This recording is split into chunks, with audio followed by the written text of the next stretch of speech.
That Joke Isn't Funny Anymore. Available on Amazon and everywhere.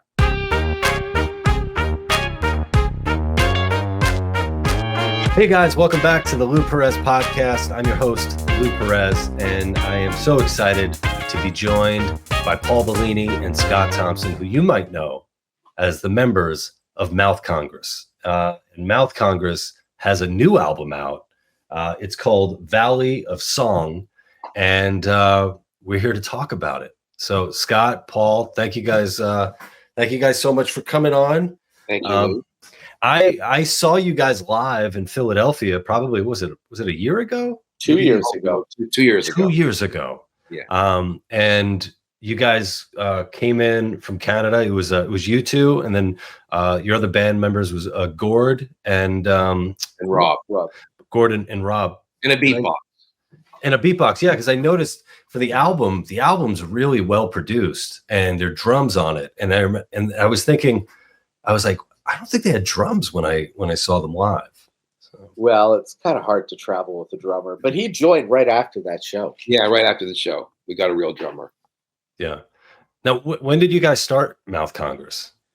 Oh God, a million. I mean, when we were young, November 1984. Same as the Kids in the Hall. It all sort of began at the same time. Yeah. Basically, yeah. And then one took off, and it was obvious the Kids in the Hall were going to be a thing. And so just abandoned Mouth Congress, really. Not abandoned it, just said, put it aside. And we kept returning to it over the years until a few years ago when Paul dumped all of our old songs online, and we got, I guess, discovered. What was the punk scene like in Canada, like in the 80s? Well, it was a true punk scene. Yeah. I mean, it was, I don't know. We weren't really like part of any scene. We were more part of the comedy scene.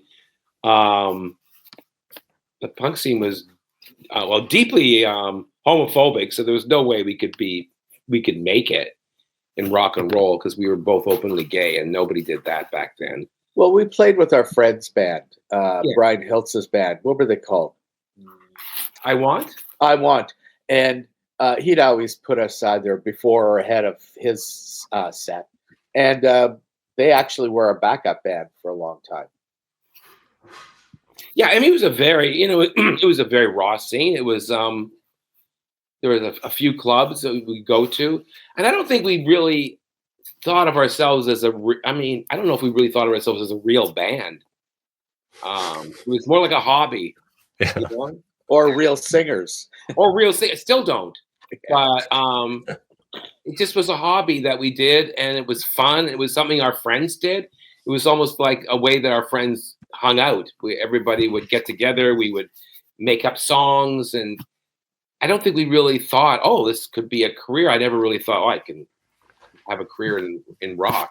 But what was different about us is that we approached the writing of lyrics as sketch comedy writers. So we weren't writing Baby, I Love You or Get Up and Dance type songs. We always tried to find some kind of meaning or put a character in and sing through that character's perspective. Like we were always trying to. Yeah.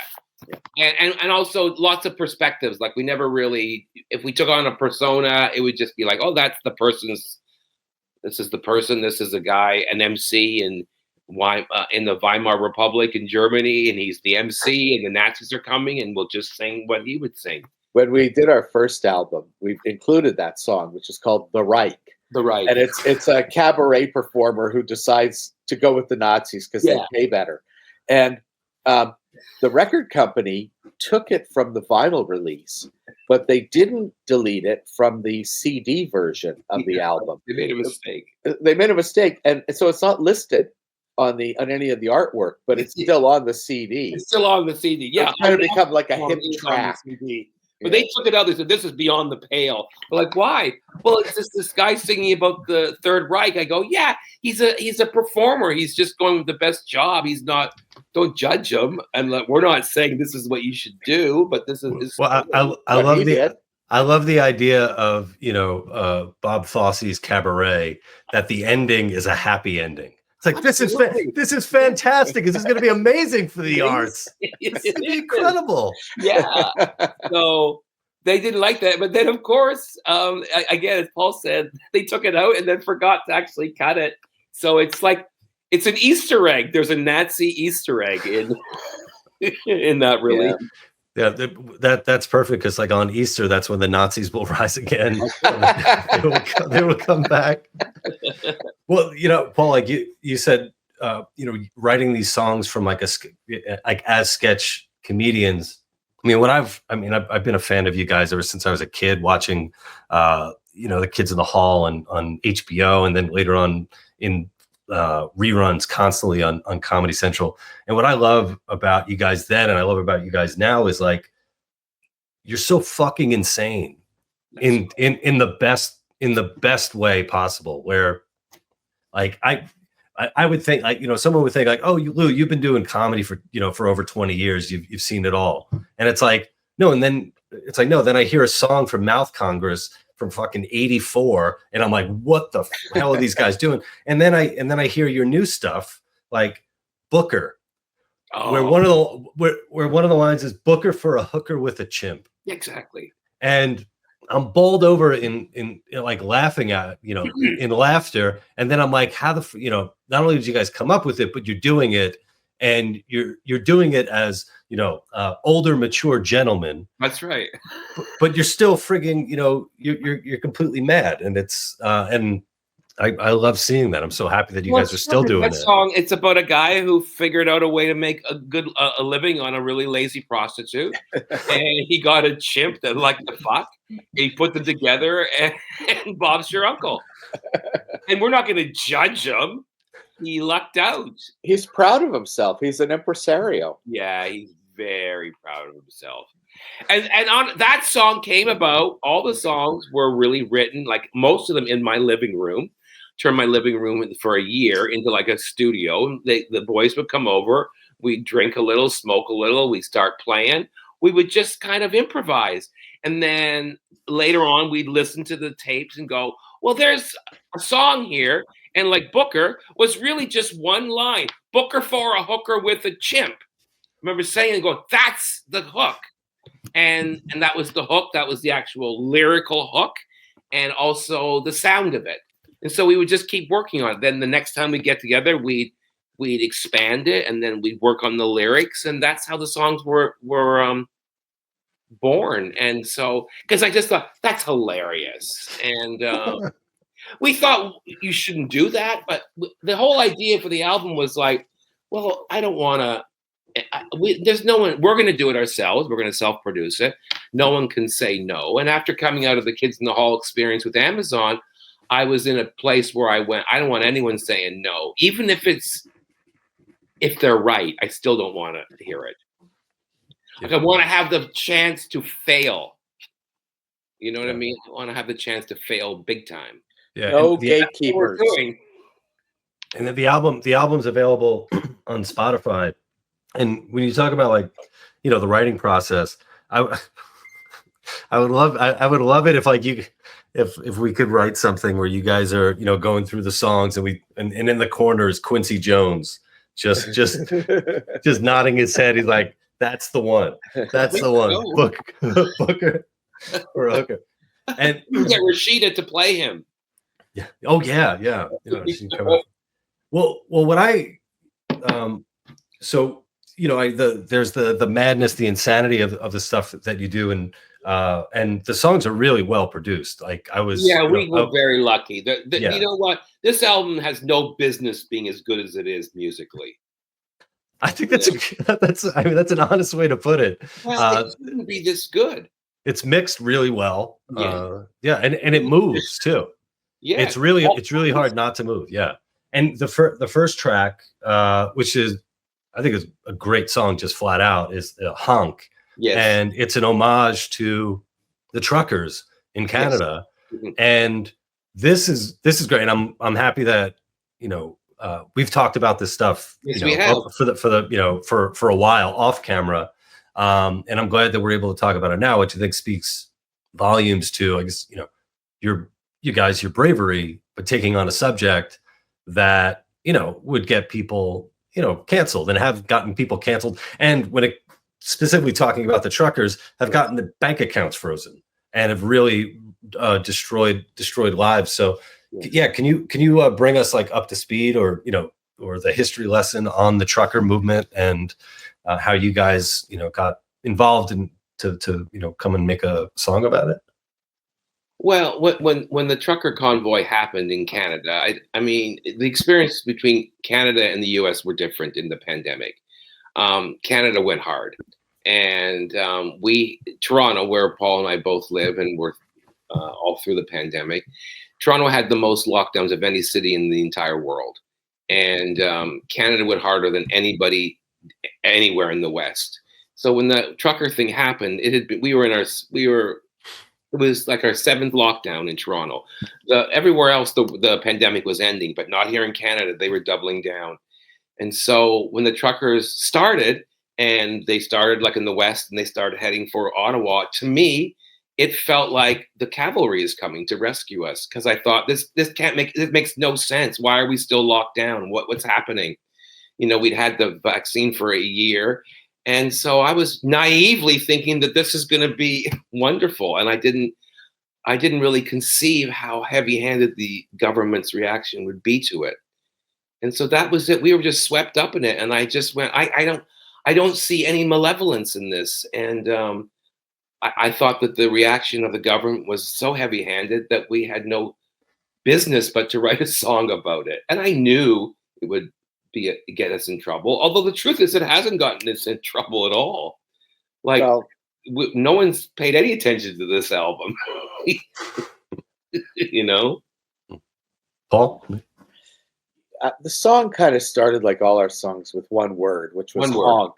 Mm-hmm. And it was just such a funny, was this song going to be about migrating flocks of birds, or was it going to be about a truck?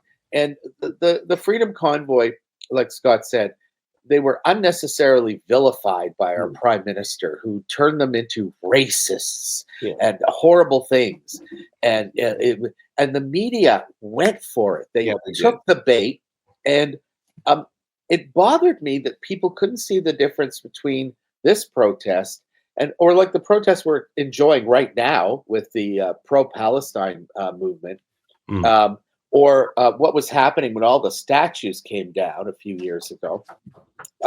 Just those sort of things was, it didn't add up. And then I think we were actually writing the lyrics. We were working on the lyrics the night of the Emergencies Act was invoked. Mm-hmm. And we were horrified that this would give the federal government a legal opportunity to freeze bank accounts. And I thought, this is not the country I grew up in. Yeah, that was it for me. It was so vulgar. And remember, this was about Canadian truckers trying to get back into the country and not being vaccinated. When we flew back from Philadelphia, we had to do this bullshit on our phones called Arrive Can. And it took fucking forever to set up that fucking thing. We were almost late for the flight. Remember, we got there 2 hours early. We were almost late because of Arrive Can. And it's just a series of the same stupid questions over and over again, right? And, so we experienced firsthand the madness of trying to get back into Canada. And we were vaccinated, both of us.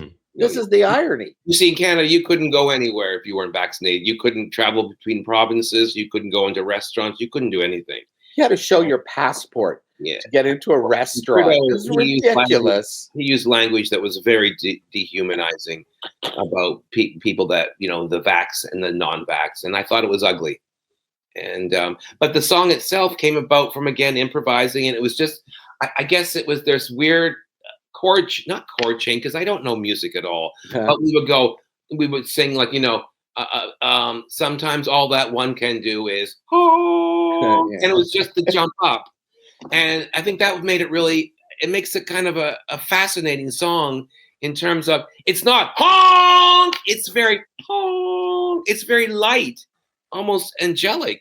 And I think that's what makes the song a great song. It's a little bit sad, isn't it, the song? There is a sadness to the song, and it's like there's no anger in the honk. It's just sometimes human beings are pushed to the wall and there's nothing you can do. but honk. Just basically saying help. And for us, and back and when we were writing it, it was just, it felt kind of hopeless. And I just thought, like, they'll never let us out. And I lived alone, and I think at that point I was thinking, I don't think anybody in charge of the pandemic lives alone, because they wouldn't have done this for 2 years. Yeah. You know? Yeah. I think that, and so that was it. And I knew that people would like, you can't say anything positive about the truckers. And we're like, well, we can say anything positive about anything we want. And also, they're just people, and they're being vilified, and this is not the way it really is. And so, and also, it's a banger of a song. It's got it's really such bullshit, because the year before, everybody was going, thank you for your service. Yeah. Brave people delivering the goods that we need to live.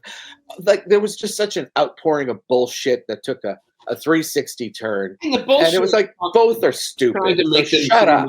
Racist because they're like working class white men and all the rest of it. I'm like, but I look at 40% of truckers in Canada are Indian. So it's not true. We went to one of the rallies actually in Toronto. True. The media was portraying it in a way that just wasn't true. But we just happened to write, I think, a really good song. Yeah.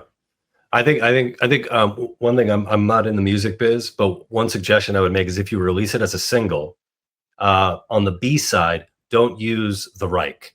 Don't use that. We'll tell you that we won't use the Reich, but we'll make a mistake. How the Reich is there again. It'll get out. But we have people will pounce on it. You know, Lou, we have a video for the honk, and that. Nice. We have 7 videos that we've made. 7. Are they all available on YouTube? Well, we release them once a month, and this month is going to be "Girl on the Mountain." Girl on the Mountain. That will be our 3rd video release. We've released Gabors, and we've done Girl on the Mountain, Evangeline. And Evangeline. Those are our first 3 videos, but we've made 7 over the last couple of years. I mean, it took a year to record, a year to produce, and then a year to make videos and all that. So it's been a 3-year journey. With the Gabors, it's correct me if I'm wrong, it's an argument over who's the best Gabor. Is that? Yes. And it's probably the hardest song. Like, it's a hard punk song. And that's what I love about it. I think what makes it so funny is it's these two old fags are so adamant about this. Well, you got to take a stand. It's about taking a stance, yeah. That's all it is. So the album veers wildly from the Gabors to honk. It's something for everyone. Yeah. Well, with my with my boys, you guys know I have a 4-year-old and a 3-year-old, and something that's been a lot of fun is playing for them music, you know, that I listened to when I was younger. And, you know, when I was in middle school, high school, I listened to a lot of, you know, rock and punk. And now it gives me an opportunity to sort of look back on who was I listening to, and also what did we look like then. Mm-hmm. And for a lot of the bands that I listened to, I'm sort of transported back to the concerts where it was like a lot of aggressive young men, yes, who would just, you know, wanted to jump around, bang into each other, and go for it, you know, like a real masculine thing.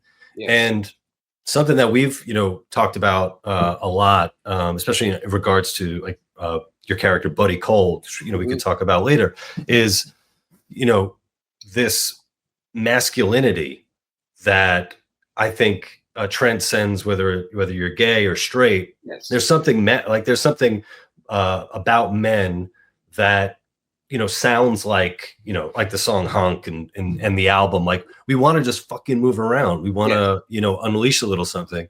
And important. I think it's important for society to let that out. Yeah. And you guys are definitely doing it. Yeah. Yeah. Even guys like us, like, I mean, when I was young, I used to go to punk clubs and I used to just love going crazy on the dance floor and always shoving each other. I loved it. I loved it. I had to do it, actually. Well, we were never afraid of straight guys. Like a lot of our gay friends would never have lived the lives we did. Yeah, no. They would just go to gay clubs and bathhouses, and that's about it. Yeah. We went to, the rock clubs. Yeah, I never was afraid. Comedy I had four clubs. brothers, so I grew up that way. So it was never men were never a mystery to me, Or a threat. or not really. No. Mhm. Yeah. Yeah, I remember. I think it was John Waters who said that he always felt more at home at like dive bars and punk bars than Yeah. at like gay bars. Yes, that's absolutely true. That would definitely be us too. Mm. Yeah, we're definitely from the John Waters school. It's John Waters School of Faggotry. Which I applied. I didn't get in. I didn't have the I didn't have the grades. Well, you keep trying, Lou. Keep trying. I know.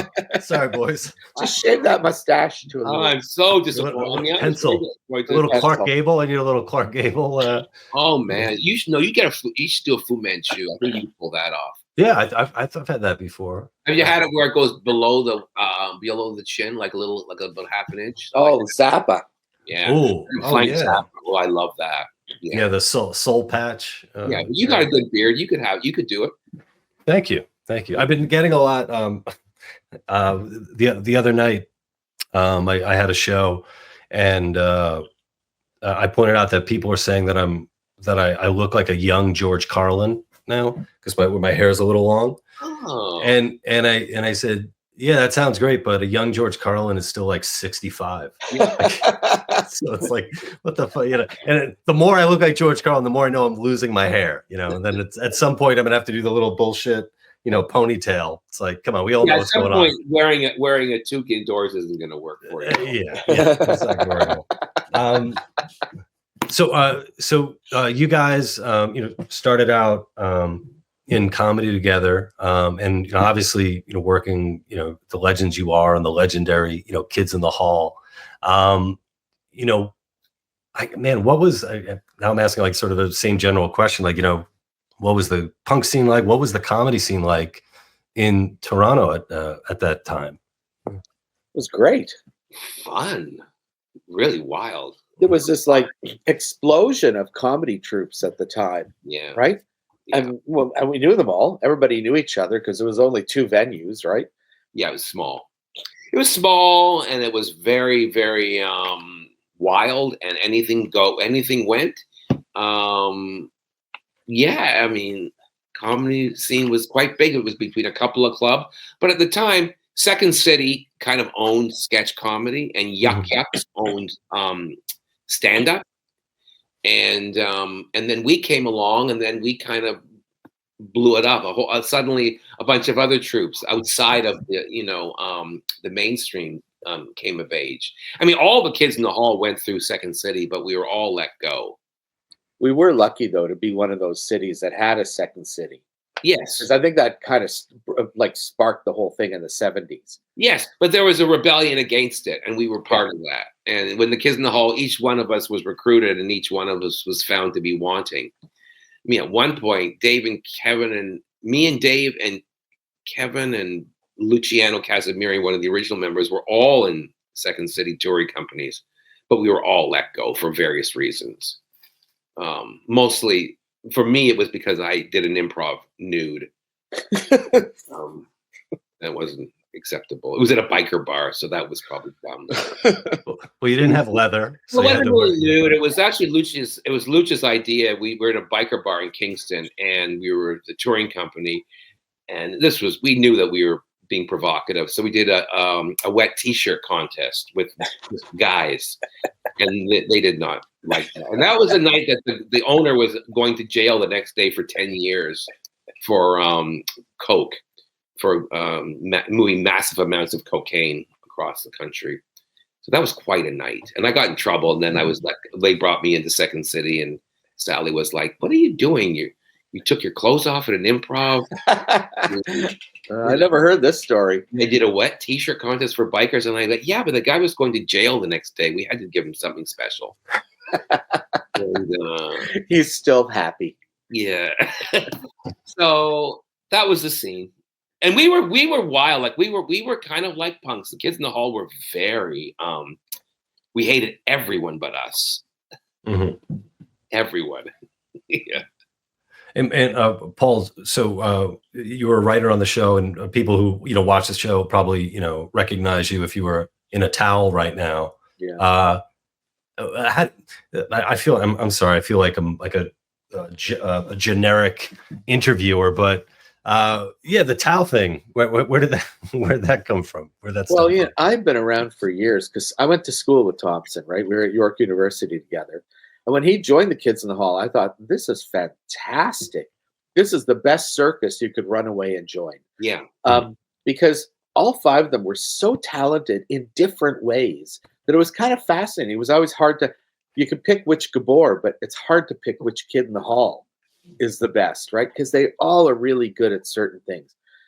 So I was lucky to get a writing gig on the show. I started off as the assistant, and I was, like Bruce said, maybe the worst assistant of all time. I one time wrote down a phone number, but only 6 digits, so Bruce couldn't call them back. So I was terrible. And a year later, they brought me in as a writer because, I'd helped Scott with the Buddy Cole stuff, and I got this opportunity. I thought it was fantastic. And, I wasn't really a comedian, so it was a hard fit.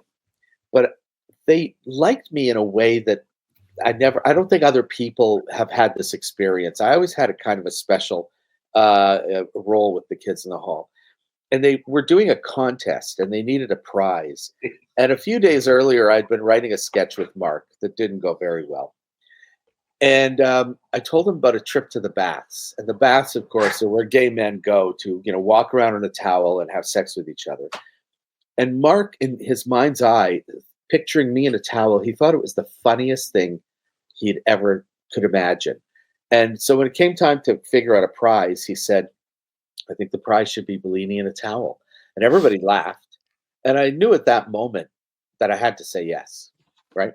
So I did. And I'm really self-conscious about my body. Like, for me to take off my shirt on television was a really big deal because I was always shy as a kid. And maybe I did that in part to get over that shyness, but also to be on TV because that's what everybody wants, right? And here was my opportunity, and I just wanted to take it. And it worked out well because I always did exactly what they told me to. You know what I mean? Like, stand here, go there, make this facial expression, lift that up. And, and they didn't give me lines because they knew I wasn't a trained actor. The lines would come out sounding horrible and wouldn't. So they just let me kind of be like a silent comedian.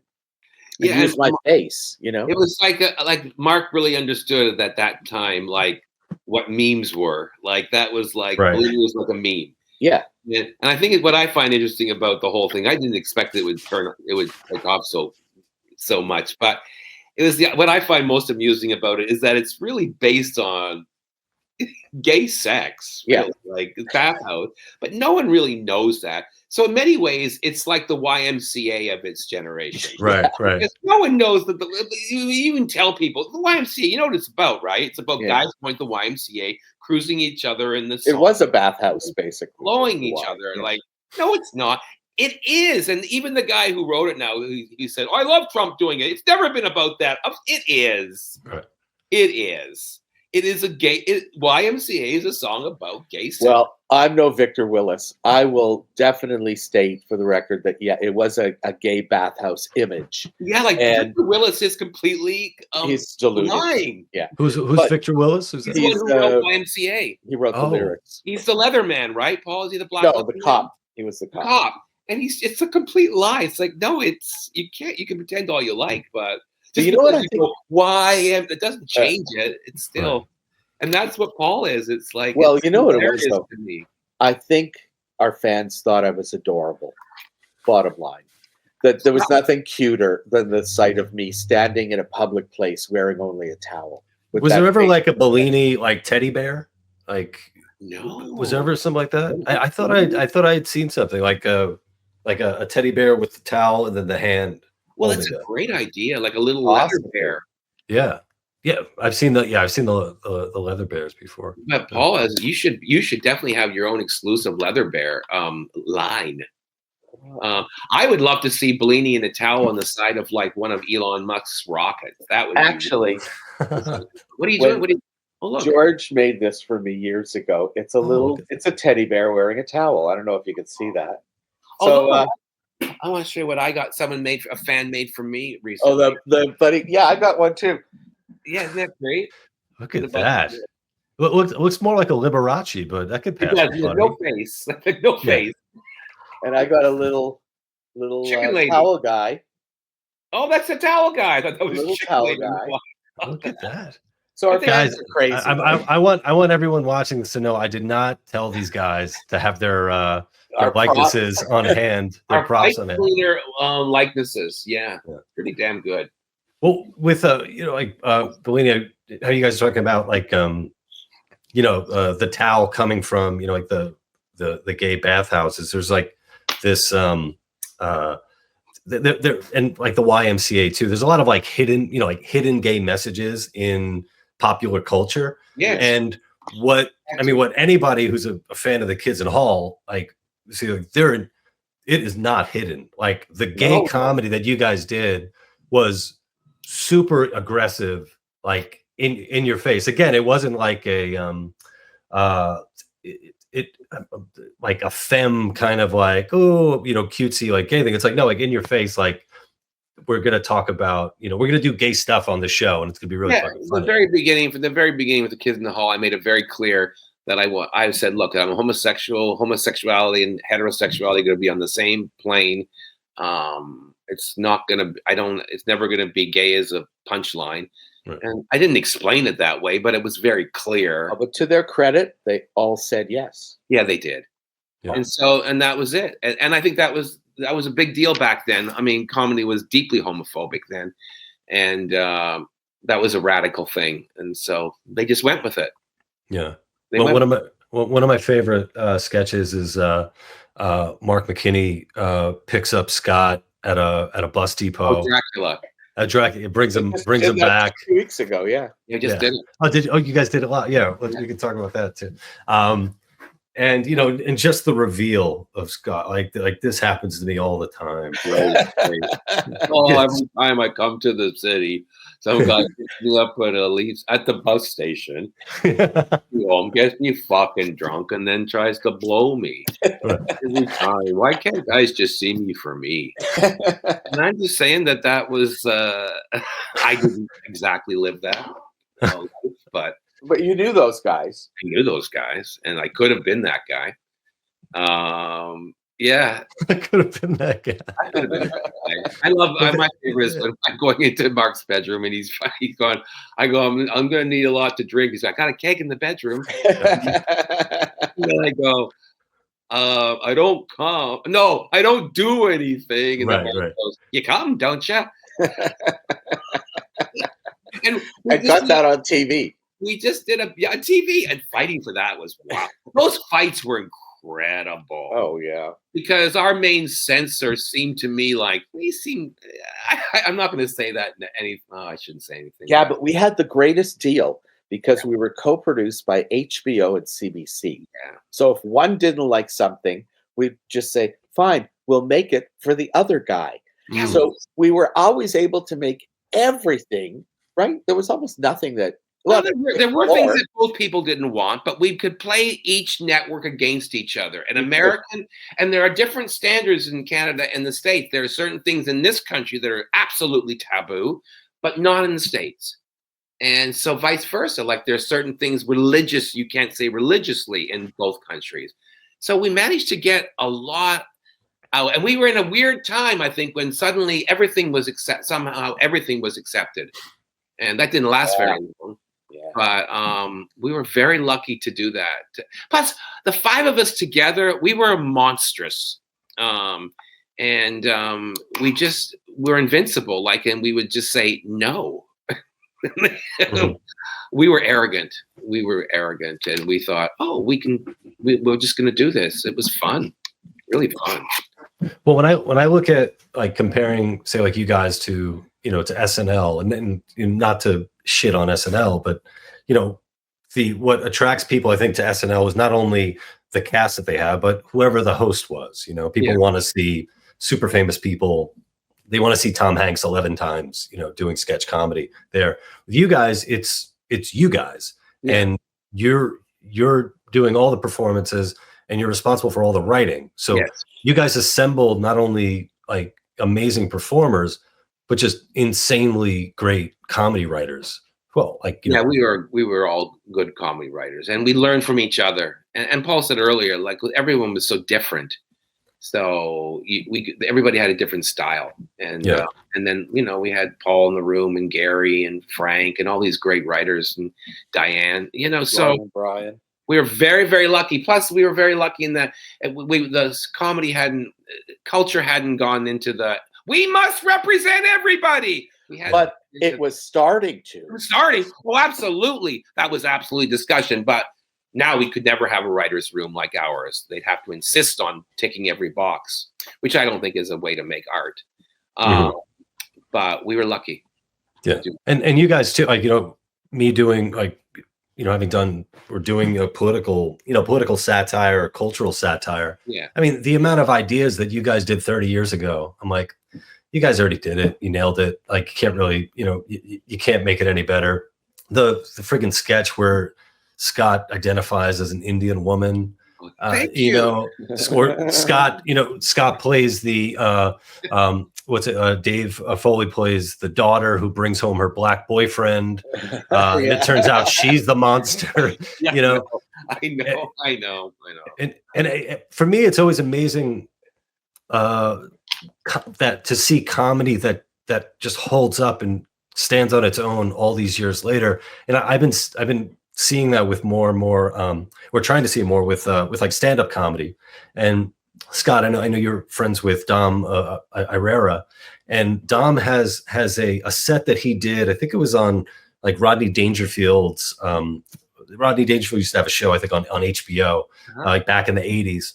And Dom does this 6-minute set that I'm like, oh my God, to be able to kill for 6 minutes the way that he killed then, and to have something that years later would still destroy in a room is amazing. And I look for any opportunities to sort of point people in that direction and say, this is how good stuff can be. This is how great stuff can be. But you do great stuff. I mean, I've been a fan of yours for a long time, Lou, and you're very brave. And I've always thought, this guy's incredible. I mean, Paul and I are both huge fans of your book. Oh, I read it twice. Yeah. Thank you. I appreciate that. I love the book, and you really captured what was wrong with comedy. Mm-hmm. And I do think we're on the other side. I think things are getting better. I mean, I don't know how you feel about it, but I sure do. And, well, it's weird what's happening with audiences too. How do you find that, Lou, when you do a show? Do you find there's a lot of scolds in the audience? I think I've been lucky in that I haven't experienced that too much. And a friend of mine who I produce shows with, he had asked me if I change my material depending on the audience, with stand-up in particular. And I told him, I've been lucky in that I remember I headlined a friend's show in a very liberal part of town. Everybody in the audience was obviously liberal. And I did the same material that I did for a libertarian crowd, and it worked. And I think so that's something that I hope I can do, continue to do that. But unfortunately I don't think alienated, too many people on that. Online is different. Online, I mean, people will hate my guts, but. Oh no, you're so hateable online. Oh yeah. Yeah. And especially the last few days, I'm even saying to myself, okay, I think I need to take a break. Hey, can I ask you one thing? Here's what I really want to ask you. This is the thing I really want to ask you. What's going on with all the drones in New Jersey? What's happening? I have, I'll share that. Did you see one? Yeah, on December 1st, there was a little Christmas kind of activity in my town, and we're all waiting for a tree lighting, and we look up, and there's all these friggin' drones, a whole line of it. No clue. They just went over, and I don't know what's going on. A friend of mine had asked me if I had like any jokes about it, and I said it seems like aliens are just like us. Instead of enjoying the show, they're just going to pull out their phones and start recording it. But But I don't know. I mean, what do you guys think is happening? I don't know. I'm just sort of becoming aware of it. And before this interview, I was online at YouTube I was Googling, I went, New Jersey drones. And I'm like, what's happening? Because I don't even know if I told Paul. I've almost never told anyone, but I saw about a month ago, I had a sighting. I don't know. Of a drone? No, I don't know what they were. I was in Brampton, coming back from Brampton with my brother, and we pulled into the McDonald's, and he went in to get some stuff. And I looked up, and there were 3 white, I don't know, dots in the sky, and they were 3 of them, and they were kind of maneuvering, and then one went voonk like this, and the other one kind of circled it. And I'm watching and going, what am I looking at? And it's near the airport, but they were white, and then there was one on the other side of the sky, and then it disappeared, and then it appeared on the other side of the sky with the others, and they kind of went voonk, voonk, voonk, voonk, and then it disappeared. And it's weird. I've never even really talked about it because it felt so banal. I was like, what did I see? Because I thought it's so close to the airport, so they can't be drone. I don't know. I still don't know what it was I saw, and I looked online. I went, did anybody else see it? I don't know. And my phone was down, so I couldn't shoot it. But it looks like everything you see online with people, and they're just white spots and I don't know. I don't know what it was. Yeah, I have a feeling if aliens do make contact, no one's really going to care at this point. It's okay, it's oh, hey alien, did you vote for Trump? Okay, then, that'll determine whether or not we accept the person. Well, the thing I was watching before I came online was some guy saying, well, it's either some general or something, and it was on Fox News, it was it was really on television, and he was saying, oh, it's either Chinese or it's ours or it's aliens. Well, you just say that on TV. Really? It's aliens. Okay. Oh, obviously it's. Yeah. Weird. But it should be bigger story, shouldn't it?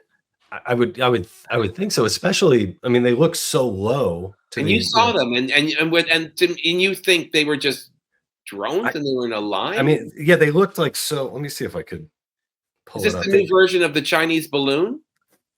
That's what I wonder. It's the Chinese just want one last look before Trump comes in and tells Americans we could start shooting them down. Where is that?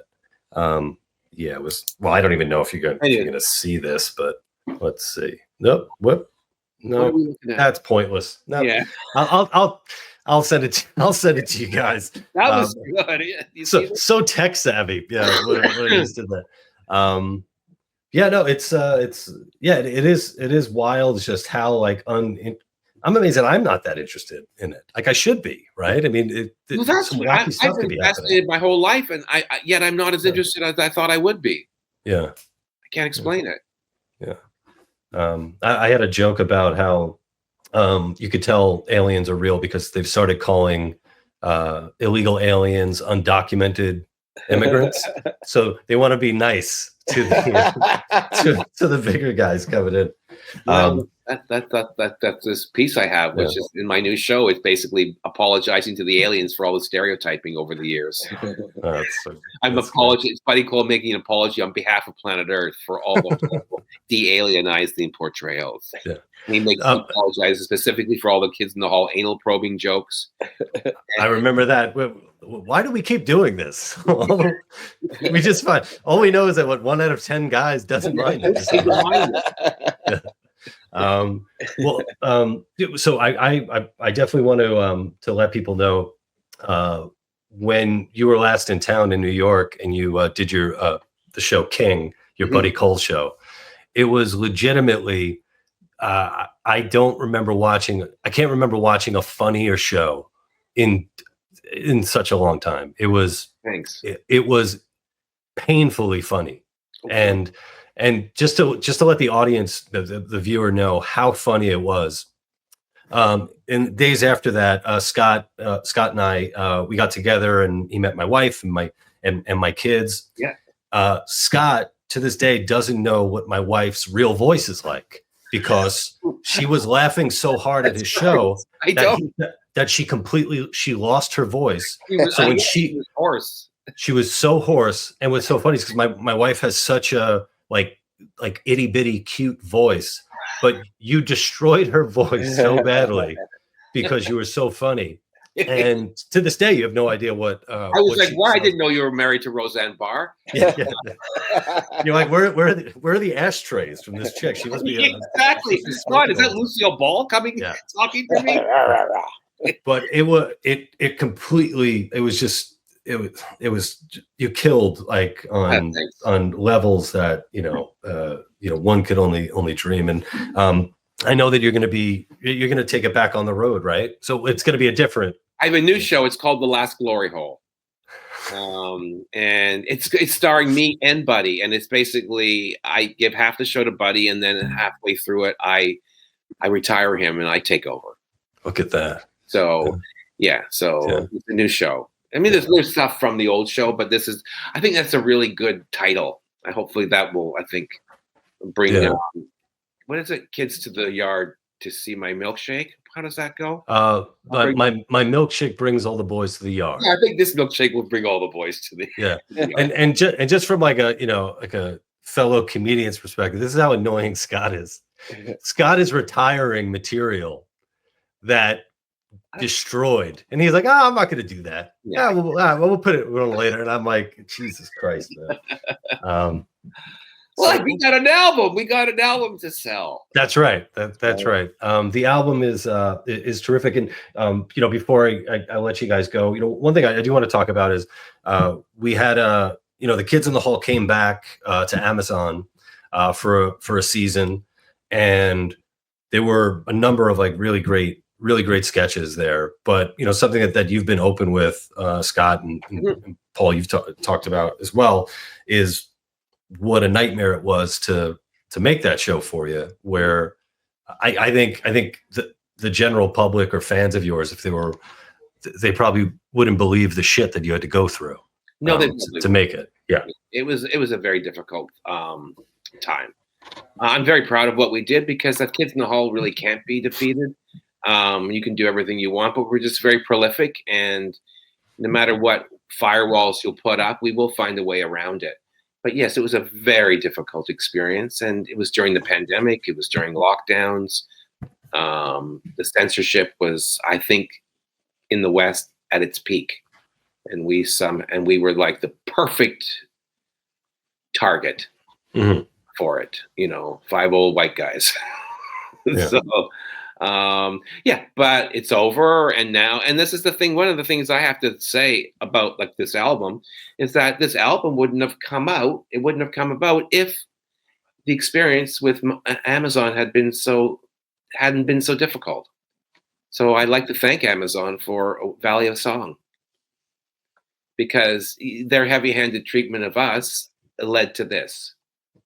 Into I think the Buddy Cole show too, right? Because so many of those monologues were. Well, that's the thing about all these things. I go, well, yeah, it was a struggle, but I came out the other side, I think, better and maybe funnier. So right now I'm in a place where I go, I'm not angry anymore, and that's the beauty of art. It'll drain it away from you. Right? It's like transmutation. It's alchemy. You turn into something else. And then lo and behold, you go, oh, I'm not angry anymore. Right. I gotta find something else to get mad about. I think though with you, it's like you do stuff on stage, the audience loves it. Yeah. And yet you like when you did the lesbian impersonation. Oh God, a couple of weeks ago. Jesus and Christ. He was talking about the top dike. And he starts doing this like caveman walk, right? And it's like really insulting. And it was horrible. But the audience couldn't stop laughing. I mean, there were howls of laughter. Yeah, but it was shocking. But you could see that on paper would not pass. Even if it was on the show, they would pull it. Like your audience goes with you. Your audience knows to go with you, and I don't think they feel shame. They don't stop themselves. No, right? It doesn't live on paper, because it's true to write down, and then I turn into hideous stereotype of an evil comedy. It has to live in the moment, right? And I take on the voice of an old witch.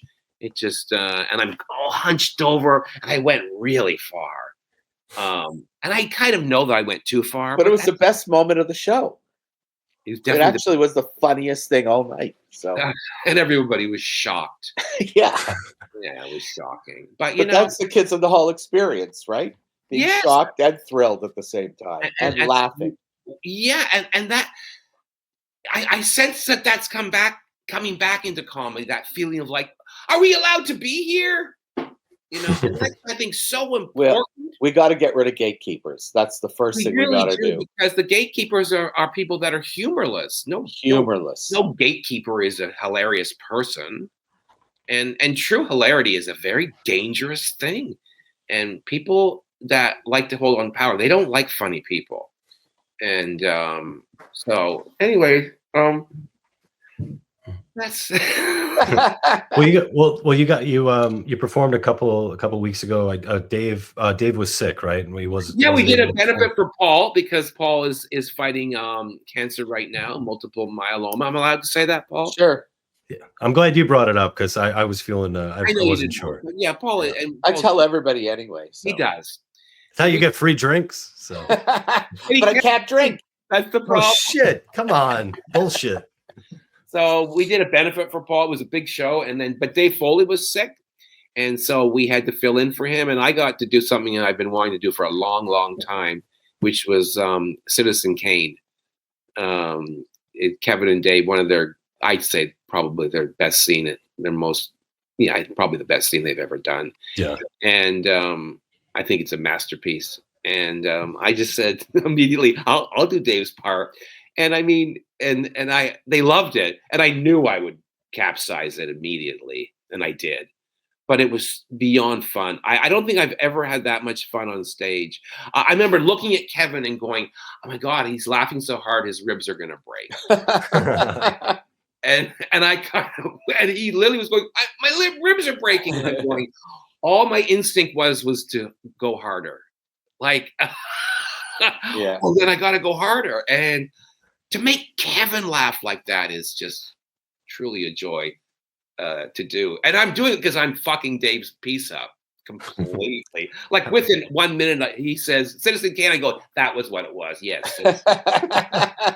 Did you get to the knife? Oh, yeah. Oh, yeah. Fuck that up, too. Comes on, and he's got this stupid character called Sergeant Bobby. And oh, my, we've got to stop this now. I don't like where this is going. He comes on, he's like a gatekeeper, and he comes on in this stupid Bobby hat and pretends he's like an English Bobby, and he puts us back together, and then he leaves. We do the scene, it capsizes again. Bruce comes on with some stupid character, and we managed to get to the knife right to the very end. We did the whole scene, and it was so much fun. And Paul and I sang one of our songs in it too. We sang Beam Me Up. Beam Me Up. And one of our duets, which is about Paul as a 15-year-old. Meaning is there's this guy, a new guy comes to town. He's an American boy. And Paul's like falls in love with him immediately because he looks like Captain Kirk. And he looks like William Shatner. He's a Canadian boy. He's an American who looks like a Canadian. He looks like a Canadian boy, so I might have a chance. And then Paul, it's a song about grooming, and then Paul kind of grooms. But it's this lovely song about a gay teenage boy seducing a straight teenage boy. It's sweet. Well, I think one of my favorites is was it "I'll Be Your Hole"? Is that Hole? Be My Hole. Yeah. Be My Hole. Yeah, that's our only love song.